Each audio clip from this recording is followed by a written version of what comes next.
So I used to travel for work.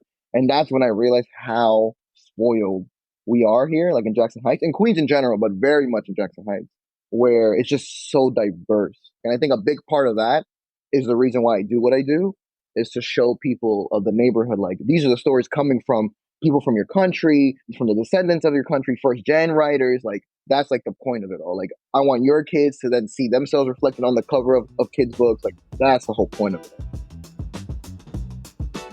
That was Adrian Cepeda, owner of the World's Borough Bookshop and Bookpapi on TikTok. And this is Making It Here, a podcast by Epicenter NYC, where we spotlight the real stories behind entrepreneurs, artists, creators, and business leaders forging their own path. Every week, we dive into the hustle, the setbacks, the small wins that make the big picture possible. And every guest will have something to teach us, because making it here isn't easy. I'm your host, Amber Castillo. Opening a brick-and-mortar business in New York City takes more than just a good idea. It takes funding, strategy, establishing connections, and a clear sense of purpose. That's what Adrian Cepeda brought when he founded the World's Borough Bookshop in Jackson Heights 2 years ago. His mission? To highlight BIPOC, immigrant, and first-gen authors who represent the diverse voices of his neighborhood. With the help of a $20,000 from the Queen's Tech and Innovation Challenge and momentum from his TikTok account, Bookpapi, the shop has become more than a place to buy books. It's a community hub, hosting story times, open mics, and workshops. Today, Adrian shares what it really takes to launch a business, how public funding and digital platforms like TikTok helped him get it off the ground, and why representation and community are at the center. Let's jump in. Here's my conversation with Adrian.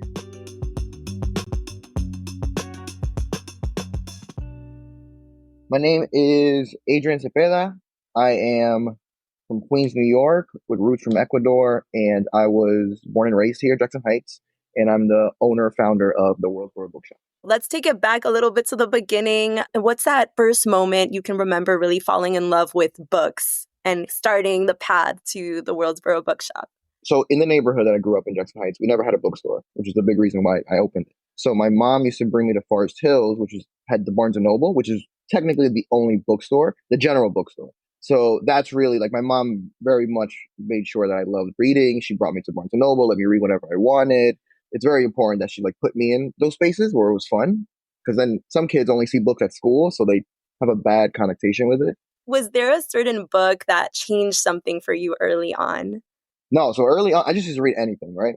And then when I was in college, I want to say almost my senior year, probably my senior year, I read this book. It's like a Dominican book, and it's just incredible. The Wondrous Life of Oscar Wilde. And I was like, wait, this is the first time I've ever seen like a chunky Latino kid speaking Spanglish. And I was like, wait, this is like me. He likes comic books. And I'm like, wait. So that was the first time I ever saw myself reflected. So that book is really the one that really just turned it up a notch for me to do this. And that's where the dream came from. So your mom, you just mentioned, clearly played a role in shaping that love of reading. Can you talk about what role your upbringing in Jackson Heights played in your path to becoming Bookpapi? I used to be an admissions counselor. So I used to travel for work, go to different schools, high schools, colleges. And that's when I realized how spoiled we are here, like in Jackson Heights, and Queens in general, but very much in Jackson Heights, where it's just so diverse. Like in Jackson Heights, there's no pockets. It's just people, languages, food, everywhere, from different things right next to each other and on top of each other. And it's just so cool. And I never realized that until I left. And I think a big part of that is the reason why I do what I do, is to show people of the neighborhood, like these are the stories coming from people from your country, from the descendants of your country, first gen writers. Like that's like the point of it all. Like I want your kids to then see themselves reflected on the cover of kids' books. Like that's the whole point of it all. And then last October, also, the World's Borough Bookshop took its place in a little game called Monopoly. How did that happen? Yeah. So they were making the Queen Monopoly board. And then they reached out to me, the people who work at Monopoly, and they were like, your name is the World's Borough Bookshop. We need to have you on the board. And I'm like, yeah, I'd love to be on the board. That's so cool. And it had a lot of Queens sort of like monuments, like the Unisphere, the tennis center, everything. So. And did you also have new customers also find out about you through the game? Yeah, it was intense. So some people were like, you're on the Monopoly board. And I'm like, yeah, I am. And that's crazy. So yeah, it was a big influx of people coming in one, to buy the Monopoly board, and also two, just to see the store. Like, why is he on the Monopoly board? Our article on you from our contributor at the time, Hari, has this photo of you with this giant check from the Queens Economic Development Corporation. What did it take to win that grant? What was that all about? Yeah, the QEDC grant, it took a lot. The year before it, I had lost that one. It was 2022. And I was like, like when you're that close to something and you feel like you have it in the bag, I'm like, yeah, I got this. And then I lost. I was like, that was devastating. That one was a blow because I had made it to the finals. I had been doing all this work and I did a pitch that I thought was good. So then I had to like rethink everything and I made it more, not more community based, but I got more community like support from it. I'm curious what some of those things were that you were rethinking and like how you went about repitching that. The first thing was that I wanted to ask members from the community itself, like the council members and things, like, hey, I want to open a store. This is a beneficial thing. I show them the history of it all. Do you think it'll benefit the neighborhood? And if so, would you mind writing me a letter? So the second part of it was, instead of giving the judges and like the thing, oh, I have this ethereal place that I want to open somewhere in Jackson Heights. I saw this location where we are now for rent. So I said, let me give them a space I think could work for the store. I had no dealing with the landlord. I didn't know anything about the space. I didn't know how much the rent was. But I was like, let me give them a physical space to think about like how this store would work. And the store sits on the open street. So then I asked the people who run the open street, like the transit department and people who work alongside it. I'm like, can I get data for the open street? How many people are walking on it every day? How many people are walking on it in the summer and the winter and all that? The open street was this program that came out of COVID where people needed to be in an open space. So they shut down main intersections, not main intersections, but big intersections of the road. And it was popping up everywhere. A lot of those have closed up, but the people who started the open street here in the community really fought for it. So Jackson Heights has the longest open street in all of New York. We're one of the only ones who stayed from COVID straight through for this long, and it opened every day. So it's super important because a big thing about stores is foot traffic. That was just a huge part of it because I wanted them to know, I'm like, listen, I know I'm not in the main street, but there's so much foot traffic because of this open street. I promise you I can make this work. So yeah, those are the two things that really changed. Like I made it more grounded for them to understand what I was trying to do. What was running through your head when you found out you got it? Yeah, so I did all this work, right? And it was the longest night ever. I'm not even kidding you. Because they were waiting for, and there's no shade to him, but Donovan Richard was running late. He's the borough president. So the nerves got to me. And I'm not generally a nervous person. I love being on stage. I love talking to people. I love doing that. But I was getting nervous. And the other thing that was different from the year that I won from the year before was the year before, they still weren't doing it in person really. So I had to give my pitch online because it was still it's not COVID, but it was still pretty close. Yeah. So we were in person. So I had to listen to the other two pitches. One was good. And the other one, I heard her and she was so professional. And I was like, ooh, if I'm losing, it's going to be to her for sure. She won the year after. But the thing is, I try to tell people, like, you need to be more yourself when you're doing the speech writing. It's that I never use index cards and I don't have a speech ready. So even though for this, we had a presentation, I would just click it, see it, and just talk. So every single time I ever practiced this, it was different. She was just so like businessy. She was like this, she was like that. And I was like, whoa, like this is a very well put together presentation. Whereas mine is a different type of presentation. Do you think your experience being in front of even your phone or, your camera for Bookpapi played into that? For sure. There's like this huge thing where I tell people like, I get it's a camera, I get it's worrisome, I get you're in front of judges, just talk. It's like that, it's corny, but just act like you're in a room with them. Because whatever you're doing, whatever you're presenting on, you're like the expert of it in that moment. So when you got that grant, what did that funding actually make possible? Like, what were the things you were able to do because of it? The minute I got that is when I called the landlord or the broker, I guess. Like the most important thing was the space. I would say probably 80% of that money went straight to rent. Because when you get a business, it's like getting an apartment, like first month, last month, but then you got to pay all these other months because it's like double everything of a regular apartment. And I'm like, I didn't want to take out a bank loan. I didn't want to take out because if you start with a loan, I feel like I'm already losing. That's why I never did it. That's why I never wanted to do it. Like I feel like you get in trouble with that because then you never have a profitable day because you're always gonna have to pay this thing back. So the minute I got that check, I was like, "Oop, there you go."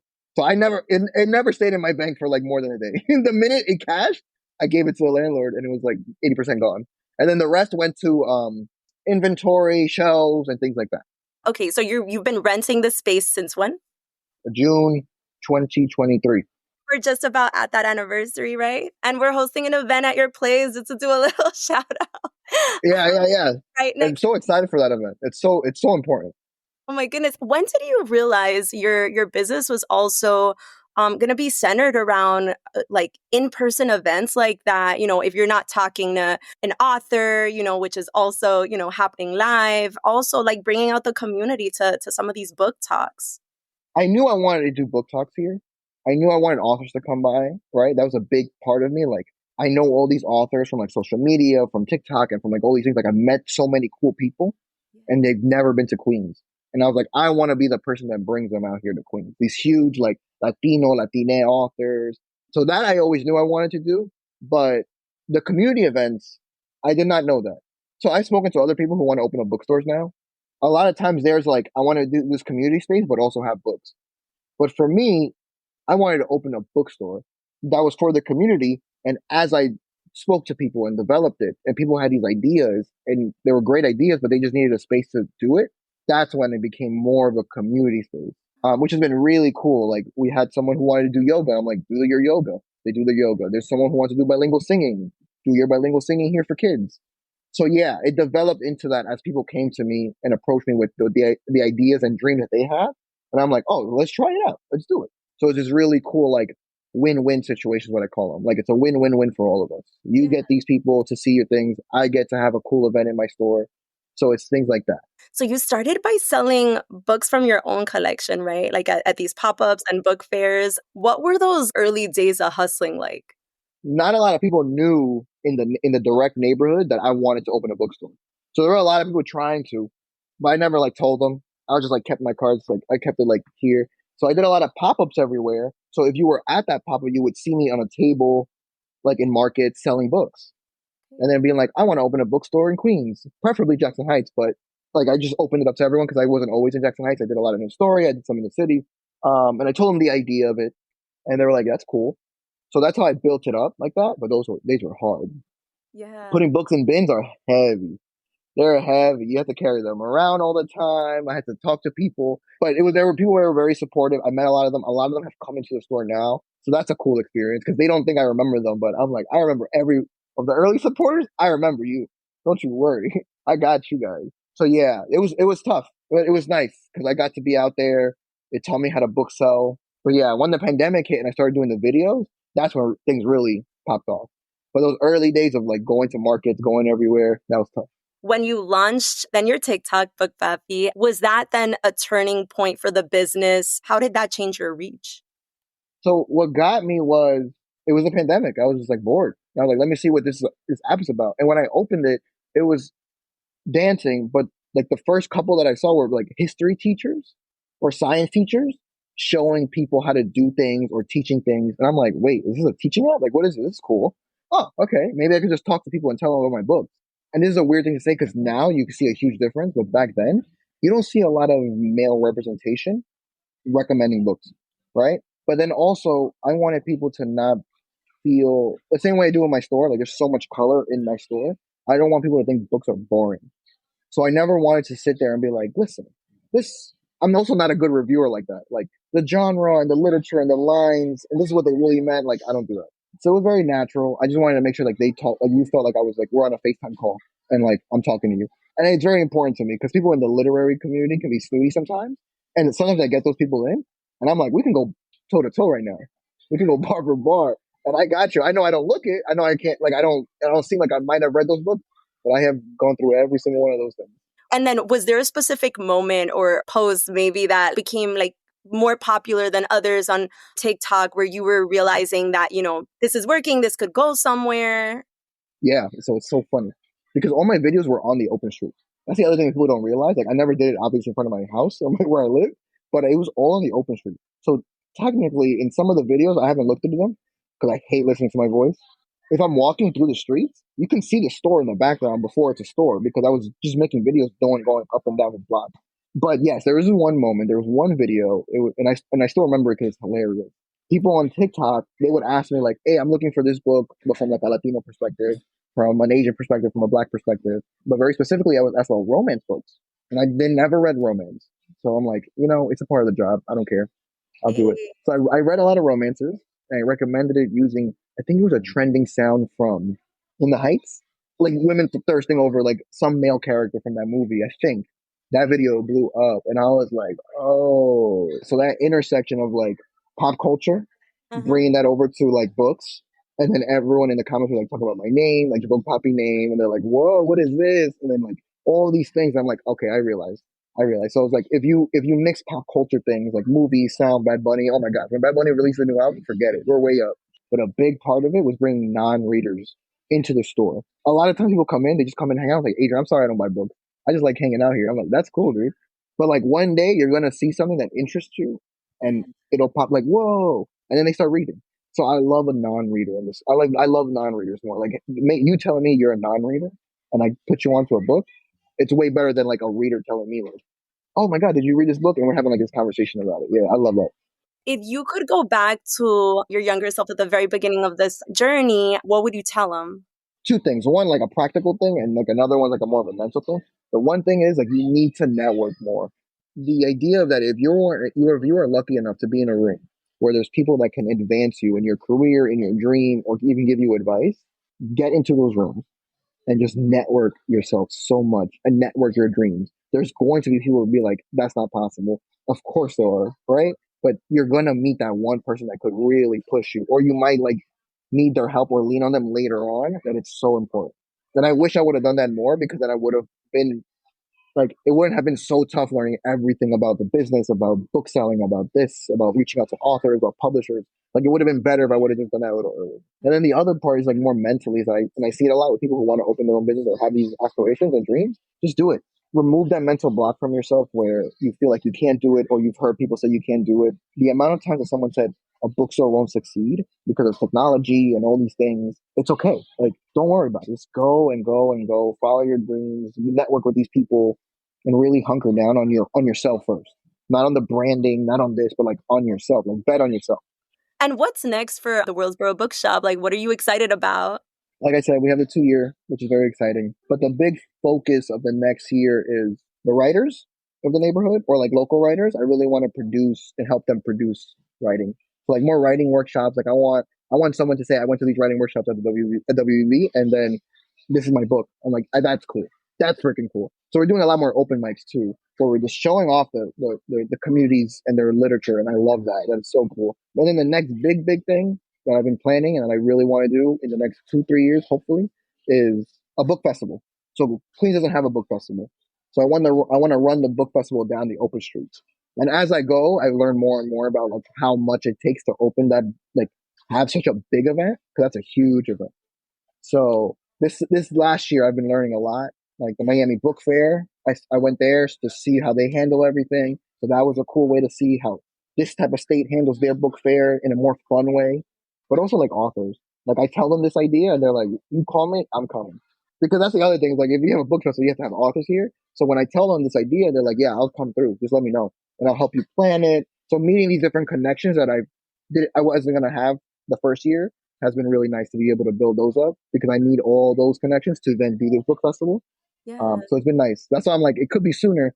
Like I have the layout for it Uh-huh. and I have all these things, but it just takes time. And what's your hope for the next generation of readers growing up in Jackson Heights? I hope that they write their experiences down. Like I hope they express their stories of growing up in Queens and their everything that they've seen in their culture, either being first gen or second gen, in these books. So then the next generation can just have such a bigger plethora of like books to choose from. Instead of us like hunting down like, oh my God, I just want one book of this. Like I want them to just have so much access to it. Yeah. Is that you also kind of thinking about writing, your own story? I'm taking it more seriously this year because if I'm gonna do these writing workshops and I want to make everybody write, it comes up and authors are like, "Wait, where's your book coming out?" And I'm like, "No, stop." But yeah, I've been working on it hard. Yeah, it's nice. It's cool. So I'm Yeah. taking all these stories of these people that I meet and like seeing their lives develop over 2 years and like what they tell me, and I'm trying to input that in the book. Not it's a fiction book for sure, but it's for the community for sure, and I'm very excited about it. Finally, our podcast is called Making It Here. So we like to ask, when you think about making it here, like what does that mean for your story for you? I think it comes back to that, like leaving a legacy for readers and for writers and for the arts in very specifically Queens and in Jackson Heights. I'm very lucky enough to have, I had a dream and then I got it. And I'm living it and I work it. And people will ask me, Adrian, are you going to go on vacation? I'm like, literally, this is what I do. I love it. It's so much fun. But then to see other people get to like follow their dream or do something like one step closer to it in the store, I'm able to provide them the space for it. That's like, ooh, that's cool. And then just finally, I'm just going to do like a really quick lightning round of questions. What's the book you always recommend? 100 Years of Solitude. Worst book title you've ever seen? There's this book. It's so funny and I love it. It's please do not read this book. It's not the worst one, but I just love it. You get 1 hour with any author, dead or alive. Who is it? Gabriel Garcia Marquez. Oh my gosh, of course. Oh my goodness. Please. Finally, what's your Queen's comfort go-to food? It's called empanada mix. It's like these Venezuelan arepas and empanadas. They're so good. They're so good. If you have to choose between more funding or more followers? More funding or more followers? Yeah. Well, more funding. Are there any upcoming events we should know about happening in your shop you wanted to shout out? We have some really cool open mics coming up. We have our 2-year celebration. It's going to be like a market. We're going to have a lot of workshops on there. And we're trying to do like a water balloon fight in Jackson Heights. Like where we're going to invite kids and adults, everybody to just come. So I'm trying to figure that out. And then where can folks go to, learn more about these events, follow what you're... Yeah. So the website, you can check out the events page. It's theworldsborough.bookshop.com. And then on Instagram, it's called The World's Borough Bookshop. And you can follow them both. And then you can follow the newsletter on either platform. And then the newsletter always has all the events for the month. And any new ones that pop up, because a lot of times we get last minute. Got it. And then you're on TikTok as Bookpapi. And on TikTok, I'm Bookpapi. Yeah. Where you can find recommendations. Was there anything else I didn't ask you wanted to share about, like what you have going on or the World's Borough Bookshop? We have our exciting event with Epicenter, which is really, really needed for the kids and for career advice and learning about how to get jobs and being in jobs and things like that. It's very important for the community. Thanks for listening. And remember, Epicenter NYC is teaming up with the World's Borough Bookshop for a special event, Making It Here, how to enter and navigate the ever-changing workplace. It's happening Thursday, August 14th. We'll have some practical advice on how to show up, speak up, and stand out at work. Reserve your spot at eventbrite.com or just click the link in our show notes. That's all for today. Thanks for supporting us as we do our best to support our community. We couldn't do it without you. For more stories like this, make sure to subscribe to our newsletter at epicenter-nyc.com.